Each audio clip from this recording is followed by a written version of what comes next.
Yo guys, what is going on? Blossom's back and welcome back to another episode of Top Drives and another episode of Overrated or Overpowered. This is part 4 and also the penultimate episode of the series. We've been doing about 8 cars per episode. Well, not about, we have been doing 8 cars per episode. And I think about 40 cars from update 20 is good enough for Overrated and Overpowered. I'm not going to do every car. There are like over 300 cars in this update. I'm not going to do every single car. I mean, some of these cars I don't even need to make a video about because they are just flat out garbage. But I think about 40 cars that has potential is a good representation for the series. So welcome to the penultimate episode. There will be one more, episode 5 of Overrated Overpowered, which I will release later on in the week. Anyway, you guys know how the series goes. Thank you so much for all of the support. So let's get into that. So the first car that I want to talk about today is the Mazda MX30. I think it's a little bit of a sleeper, this car, and has gone over a lot of people's heads. So let's look at why I think it's relatively good. Also, shout out to, I believe it was Cyanix who pointed out this car to me as well. As you can see, it's the best car in this comparison for the karting circuit, the slalom, the twisty road, the Monaco G-force, the mountain hairpin, and the mountain twisty road. I'm comparing this car to front-wheel drive or rear-wheel drive medium ground clearance cars, and I know it doesn't seem that impressive. It's only a little bit of green, but you need to realize that I'm comparing this car to 37s, 38s, and 39s. It's beating cars like the RQ38 Mondeo Estate, the RQ38 Mondeo, the RQ39 Chrysler Convertible, the RQ39 Mazda CX 2.3. It is very, very impressive, as well as the RQ39 Hyundai i30 1.5. And we need to remember that the MX30 is RQ35. It is a bargain, and it's able to be that competitive within its own RQ of medium ground clearance standard tire cars.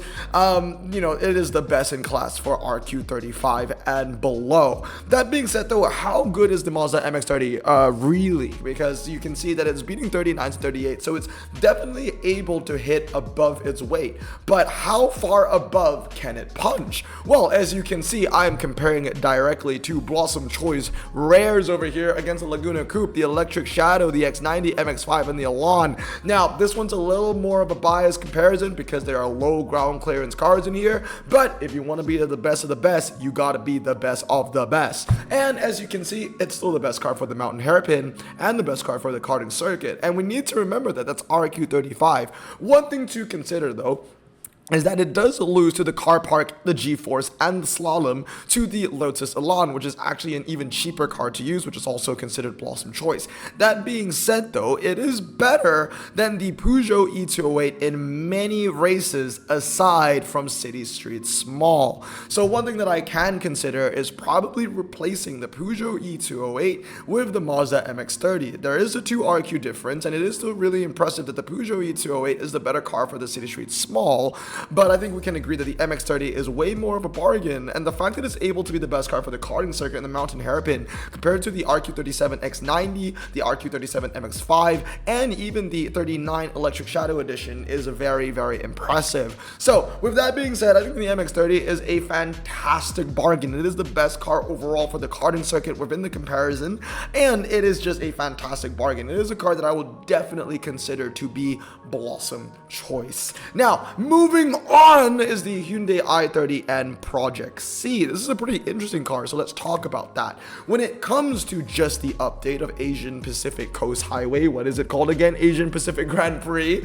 It's alright. It shares a lot of the best spots with the Mazda Taiki. Now, take it this way, this is a comparison of times for the Hyundai and the Taiki, but I'm putting more of an emphasis on the Hyundai, okay? So it's the best car for the car park, twisty circuit, fast circuit, rolling canyon tour, and basically not the super twisty stuff. The super twisty stuff like your G-forces and your karting circuits will go to the Taiki. Surprisingly though, the slalom and the G-force is also tied with the Mazda RX-01, which is something to think about. So it is one of the, you know, pioneering cars for super rares when it comes to Asian Pacific Grand Prix. That being said though, if you put it in a general sense, it is a lot worse. It's the best car for the twisty circuit at 323, very impressively beating out the Lotus Elise Sprint, which is the dominant car here. However, fast circuit accolades still go to the Chrysler 300M, and as you can see, the Mazda Taiki is just not the best car in any scenario here anymore, losing out to the Lotus Elise Sprint almost everywhere. So one pretty cool thing about the Hyundai is it is your twisty circuit god in this comparison.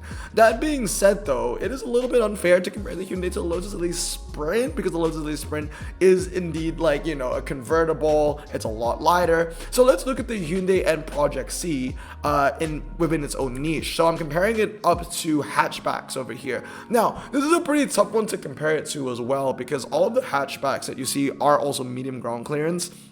And the Hyundai is in its own niche of being low ground clearance. And if I only wanted to compare it to hatchback with low ground clearance, then I would only compare it to the Clio Cup car, which has slick tires, although the Hyundai has performance tires. So it's a very interesting situation. The Hyundai i30N Project C reminds me a lot of the Mini Cooper Ultra Rare, because the Mini Cooper Ultra Rare is the best performance tire front wheel drive car in the game that also has low ground clearance. It beats cars like the Auto Deltas and the Drags, but obviously it will lose to the Maxi, but the Maxi is slick tire compared to the Mini Cooper. So it's a pretty interesting thing here. The Hyundai within its own niche is really good on the hairpin road. It is not that good on the twisty circuit anymore, as you can see, but it's still the best on the fast circuit rolling. But then again, if you put it in a general sense, then it's going to lose to the Chrysler 300M. So it's a pretty interesting one, this car. So one more comparison that I want to show you here is the Dragsters. So as you can see, within its own niche, for hatchbacks, it is the best car for the drag. So it's really like, do you really want a 332 the Hyundai i30? You could. It does lose though to the Dodge Caliber on the 1 mile, but it is your best option for the test bowl, the L-shaped drag, the hill climb, the 0 to 100, the half mile, and the quarter mile. So it wins most scenarios, only losing to the Caliber in the 1 mile and the 0 to 150. So it is a very interesting specimen, the Hyundai i30. So it is really strong in the drags, it is really strong in APGP circuit tracks, and it's really good on the twisty circuit, only losing to the Clio. But I don't think it will be Blossom Choice. And although I said, now this is the comparison that I want to talk about, and that's with this Mini Cooper. I think it's like the John Cooper Works GP, whatever it is. That car is Blossom Choice. 100% this is Blossom Choice. But this is a Blossom Choice. But these two cars are very similar, as in like they are the best performance tire car within their own niche. They're low ground clearance, and it's hard to compare them with anything around their front wheel drive niche. Well, the reason why this I don't think I'm gonna put as Blossom Choice, but I would definitely put the GP as Blossom Choice, is the Hyundai Project C is the best within its niche, super rares and below, and it will beat a couple of lower end ultra rares, sure, but the Mini Cooper is the best in the game. And this is when we're talking about front wheel drive performance tires, because there are a lot of front wheel drives in the game, but all the epic front wheel drive cars in the game are slick tires, whereas the GP is the only one with performance tires. So that's why I'm putting the Mini Cooper as Blossom Choice. It is the best in the game as compared to the Hyundai Project C. I hope this makes sense. However, I'm still gonna put it pretty high up there. If there is enough space in the class of, you know, update 20 for the Project C to fit in, I'll probably try and fit it in, but I will always rate the Mini Cooper higher than the Hyundai, because the Mini Cooper just makes more of an impact than the Hyundai does. As you can see over here, best in game is always going to be better than best in niche. Anyway, moving on to the third car. We spent a long time on that Hyundai over there. It's the Mitsubishi Lancer Evo X Final, the best four-wheel drive medium ground clearance saloon from the update that is epic and below. So does it talk the talk, or does it walk the walk? Well, let's see. Compared to other RQ78, 77s, and even 75 four-wheel drive medium ground clearance cars in the game, the Lancer Evolution Final Edition is very impressive. It's the best car for the medium, the car park G-force, karting circuit, slalom, and twisty road. However, it does lose out to the BMW i4 M50 in some races, but as you can see, it's a 50-50. So, and it's even able to beat the RQ79 Porsche Taycan. So, as a 78, the Lancer Evolution definitely is a car to be worried about. It is really, really good. One more comparison in the wet, as you can see, it's still incredibly dominant. So city streets medium wet, car park G-force, hairpin, karting circuit, slalom, twisty circuit, everything that you see here is still really dominant, even beating out the BMW i4, which is his main competitor on the dry tracks in many of the races now, because handling is so important in the wet. However, now that it knows that it can walk the walk as an RQ78, how does it compare to some of the best medium ground clearance four-wheel drive cars in the game? So I'm putting it up against, the RQ79s, like your Subaru Impreza Cosworths, your WRXs, and even, again, the Peugeot E Legend, which I did not put in the previous comparison, I believe. And as you can see, it isn't the best anymore. The best car here is still indeed the Subaru Impreza Cosworth. Now, the only reason why I've decided to choose this comparison is because I was already verging, when I saw its RQ78 times, I was already thinking about, oh, this might be a new Blossom Choice Epic. But when you put it up against the current Blossom Choice holder for this niche, the super impressive Cosworth, it just cannot hold a candle. That being said, it isn't a bad car. It definitely is worthy of being an RQ78. In fact, it is one of the best RQ78 options and below, but obviously if you have a 79, you would use the Cosworth. So I think it is in a good place. It should be a 78. It's really, really strong, and I think it's a great car. Definitely above average, but not going to be Blossom Choice. Great car though. Now, moving on to the next one is the Mazdaspeed Xcela MS. Now, someone pointed this car out to me when I was streaming the other day, and it's very, very impressive. It's medium ground clearance, it's got a low 0 to 60, and it handles incredibly well. So as you can see, I'm comparing it up against 44s, 46s, 47s, 48s, and even a 49, and it is dominant. It is the best car for the city streets medium, the hairpin, the karting circuit, twisty road, beating out cars that are way higher in RQ. The Ford Mustang GT convertible, it beats that.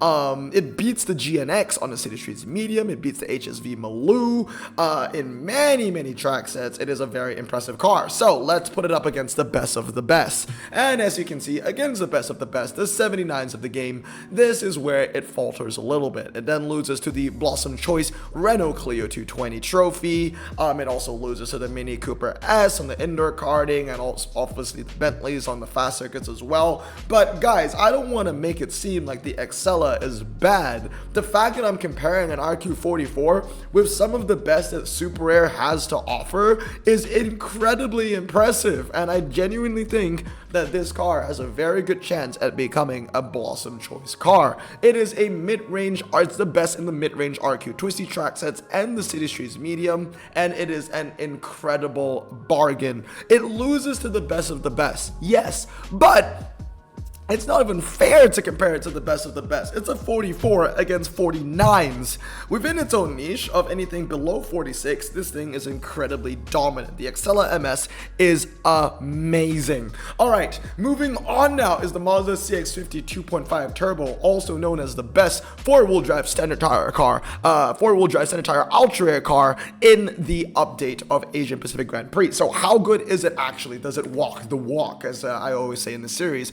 Well, as you can see, it's not that bad. It trades blows with the RQ63 Chrysler 300 Glacier Edition, which is a prize car, and is also able to beat the RQ64 MKS concept. That being said though, this is sugar coated. The moment I put in the time to that RQ63 BMW 420 xDrive, it is going to be the better car everywhere. So it is a decent 63, but it isn't the best. That being said though, it is capable of beating out cars like the Suzuki Kizashi, the BMW 520. One thing to think about though is that it still loses to the RQ56 Subaru Levorg on the car park and the slalom. Now let's go within its own niche. So I'm only comparing it up against four-wheel drive standard tire SUVs, which we're starting to see a lot more in the game now. Four-wheel drive standard tire SUVs, SUVs that are basically standard tires and not all-surface tires or off-road tires or anything like that. Well, within its own niche, it's actually really good. It beats the ZDX, the CX90, CX60, blah, blah, blah. That being said, though, shout out to the CX90 3.3 Turbo over here, because for 3 RQ less, it still is the best car on city street small, twisty circuit, rolling fast circuit, Monaco hairpin. It's almost a 50-50. I would say it's like a 45-55 comparison between these two cars. So I would say that the CX90 actually brings more value because it is the cheaper car to use. But the Mazda CX50 definitely is really good as well. The real loser in this comparison is that Acura ZDX not being able to win anything at all. But yeah, it's alright within its own niche, but I don't think it's anything too special. It is a good car at the end of the day, but it isn't going to be a Blossom Choice by any means. It's a decent 63, and that's about it. It's a great SUV, four-wheel drive standard tire car alongside its bigger compatriot being the CX90. Now, before we get back into the video, I do want to do a quick little shout out to myself actually. For the past month, it's been a pretty tough time being a content creator for YouTube for some reason. There's this glitch going around YouTube where accounts, creators will get falsely accused by YouTube's algorithm for invalid traffic. For those that don't know, invalid traffic, I didn't know anything about this until I got flagged for it. Invalid traffic is when you have like people like bots watching your videos to increase your views. The thing is, I don't have any bots watching my videos. So at least to my knowledge, I have not had any bots watching my videos over and over, and it's just really stupid. Like, I'm not the only creator suffering from this. Android Fanatic is suffering from this. A lot of small creators are suffering from this. Basically what happens is that some algorithm from YouTube, it's really stupid, would just randomly like flag your channel for having invalid traffic, even though there's no invalid traffic going on. And the moment that happens, you get penalized, and everything that you make just gets cut in half. So as you can see, before August 10th, I was making about $4.85 every 1K views. From that video, as you can see over here, this was a video that got 2.4K views, and I made about $11. And from this video, I got 2.6, even more views than the previous one, but I've only made less than $6. So basically, my revenue has gone down by 50%. It's really tough and is really annoying. So I don't do this really often, but if you would like to support me on the Patreon and my channel, now is the time to do so, because YouTube is genuinely fucking us over. Anyway, moving on, and if you want to know more about the Patreon, the link is down in the description below. We're talking about big boys now. The best packable car in the entire update, the Brabham BT63 GT2. This one, oh my goodness. Okay, well, it's RQ97 because of its MRA. It's got 112 MRA. And the main thing about this car is its MRA. It's got nothing else to its name but the MRA. And as you can see, it doesn't lose anything in its own home ground. This is a car that is meant for the drags, and it's not even like the second worst car, or I mean, it's not even the second best car, or the second third car. It's one of like the second third car, the third best car. It's like one of the worst cars in this comparison. As a 97, you gotta talk the talk if you want to be a dragster. And it loses to the Regera, it loses to the Jesko, it loses to the Ultima, it loses to the McLaren P1 GTR, it loses to the Hennessy Venom GT, which is 4 RQ cheaper. The BT63 is garbage, dude. It's actually terrible. And I know people are wondering, okay, Blossom, then alright, it's not a good dragster. How does it go on the twisty comparisons? Well, it's even worse, really. As you can see, against twisty cars within its RQ, and even below its RQ, the same ones basically, it doesn't win anything. It loses to the Jesko Attack, it loses to the Pagani Zonda R, it loses to the Porsche 935, loses to the Ultima RS, it even loses to the Koenigsegg Regera on the fast circuit and fast circuit rolling. It doesn't win anything. It loses to the 787B. It loses to the Mazda Furai. The Brabham BT63 is incredibly overrated. What I think about the Brabham is what I thought about the Lotus Evija. I always thought the Lotus Evija had a really bad 0 to 60, but it had really good MRA, but it was always going to be overrated because it was always within a niche with cars that had equally good MRA with better 0 to 60s. But because the Evija's MRA was so outstandingly strong, it managed to stand out. Unlike the Brabham, it has better MRI than most cars in its niche, but only by a little bit, and the 0 to 60 of this car is incredibly terrible. And as you can see, this is a recipe for disaster, because now it's the worst car in the drags, worst car in the twisty. It is one of the worst RQ97s that you can unpack, period. So in my opinion, it's the best in being a disappointment. The car is incredibly overrated. It's just terrible, honestly. It's just bad. It's unlucky, man, unlucky. It's still a good car if it was RQ94, but as a 97, it's just not good enough. All right, moving on. Next car is the Hyundai Envision 74. Just want to say, same 0 to 60, by the way. This has a 3.3. This has a 3.3. This is RQ78. This is RQ97. You see what's wrong here? Something is very wrong. Anyway, let's talk about the Hyundai Envision 74. And as you can see, it is a very strong car on the fast circuit and the fast circuit rolling and the Canyon Tour, beating out some really powerful hitters like the Butt, like the Audi R8, and of course the Aston Martin Vantage. It's also pretty damn good on the twisty circuit, even beating the Audi R8 rear-wheel drive 49, as you can see, 104.18 to 104.16, but it does lose to the Vantage. It also does lose to the Porsche GT3. But again, I'm comparing it to 79s. When it comes to 78s, it is very strong. I gotta say though, shout out to the Aston Martin Vanquish S for being such an outlier for the hairpin road. Again, I'm only comparing this against hybrid, all-round epic, so I'm not gonna compare it against like a KTM Expo or anything like that, or a Ginetta G90. But it is strong against 78 compatriots like the Corvette Z06 and the Huracan LP580. Now, against the drags, this is where the Hyundai Envision really shines because it's got a really low 0 to 60, right? And the MRI is also really good. In fact, it's only a 10 MRI difference from the Brabham. So you're telling me that if the Hyundai Envision had like 10 more MRA, it would be like RQ95? Like, that's actually so stupid. But yeah, it's great in the quarter mile, great on the 0 to 100, great on the hill climb. And it's not like I'm being nice to the Hyundai. I'm comparing it against really heavy hitters. I'm comparing it up against the Arash GTS as well as the Dodge Charger SRT. Now, I am nicing the Hyundai a little bit because I've decided to go with a 233 Charger, because if it was a 332 Charger, then it would win. But if it was a 332 Hyundai Envision, it would actually beat a 332 Charger Hellcat Red Eye on a quarter mile, which is really crazy to think about, really.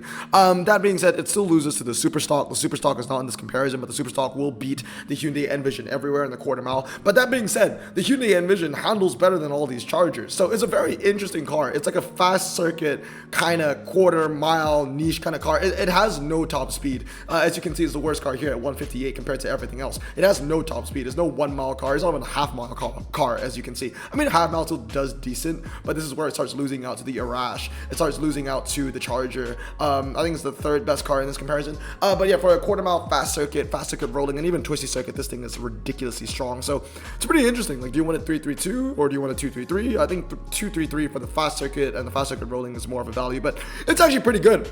It definitely deserves to be RQ78. I don't think it's going to be Blossom Choice, but it is a good car, definitely above average. Now, last but not least, I want to talk about a car that people have been telling me to review since part 1 of the series, and that is indeed, this one pisses me off, the Hyundai Veloster NETCR. Also, the way I like to call it, the Hyundai NETCR, the Hyundai not even thinking about clearance right.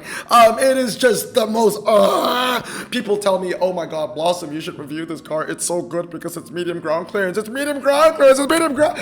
It's not medium ground clearance, okay? I get it. It's medium ground clearance in the game right now, but you are stupid to actually fully upgrade the car thinking that, you know, it's going to stay medium ground clearance forever. It is not.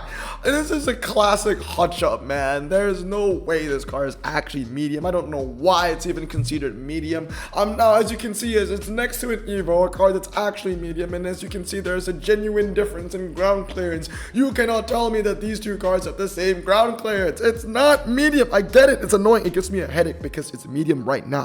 I know it's medium right now in the game, but I'm always thinking ahead. I'm always thinking in the future. This car is not going to be medium. It's going to get heavily nerfed. And I don't want you to be disappointed when you upgrade this car and then you realize it's been nerfed and it becomes low and it becomes useless. Do not upgrade this, dude. It's going to get nerfed. Look at it next to an Evo. You're telling me if that is medium, if the Hyundai not even thinking clearance right is actually medium, that means that the Ferrari 458 GT3 should also be medium. It doesn't make any sense. Like, have some consistency, please. Actually, have some consistency, okay? If that's medium, that Ferrari is medium, okay? Or if that's gonna be low, then the Evo should be low. It doesn't. It's annoying. It's really annoying. You're telling me that these two cars will have a different. Like, you're telling me that that Ferrari is medium. You really? You know what? I'm even gonna compare it. A lot of people always ask like what I drive, right? I'm gonna compare it to my own car. Okay? So are you telling me that my car is actually the same ground clearance as a Hyundai Hyundai NETCR? That's a lot of letters. I mean, I don't know, man. I don't think my car is 89 handling stock. I mean, for an E-Class, it handles okay, but it does not handle the same. You're telling me that Hyundai has the same ground clearance as my car? You're really gonna go there? I even have me from compare. You think I can fit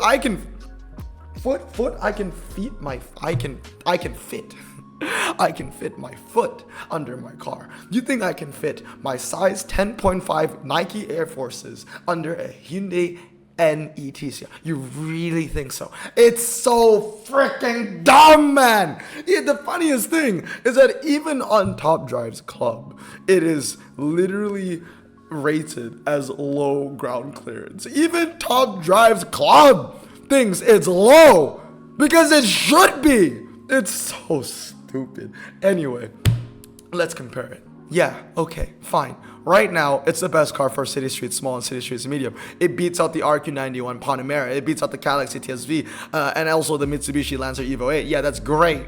But everywhere else is just incredibly terrible on the twisty stuff. It loses to absolutely everything. The Viper, the 718, the Zonda, the GT90, the AMG, and even the Viper SRT10 ACR. Right? And in the drag comparison, it isn't any better. It loses everywhere. It's one of the worst cars. On the 1 mile, it has literally the second worst time, only behind the Mitsubishi Lancer Evo, losing to the GT90 and the Pagani and the 718. So what I'm trying to let you know is that one day this car is going to go low, because if this car doesn't go low, Hutch is really showing how freaking like oblivious they are.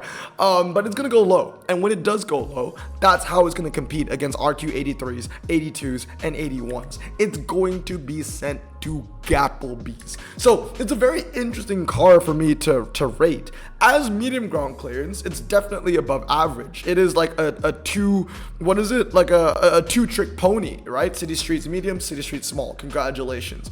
But we need to remember that owning this car, there's always this overlying notion that it's going to get nerfed, because there ain't no way that it's going to be medium. So I think that the more realistic rating for this car is just rating it as a low ground clearance right now, even though it's medium ground clearance in the game, and it is incredibly freaking overrated. It's best in just convincing children that it's medium. That's literally it. But anyway, guys, that's gonna be it for today. Thank you so much for coming to the penultimate episode of Overrated or Blossom Choice. But anyway, or Overpowered. That's right, overrated or overpowered. But anyway, this is a penultimate episode. There'll be one more where I talk about some of the best cars in the game, like the Raider Baja, as well as that one Hyundai from New Zealand. But anyway, I hope you guys have a great day. Remember to stay safe, wash your hands, and blossom out. Peace.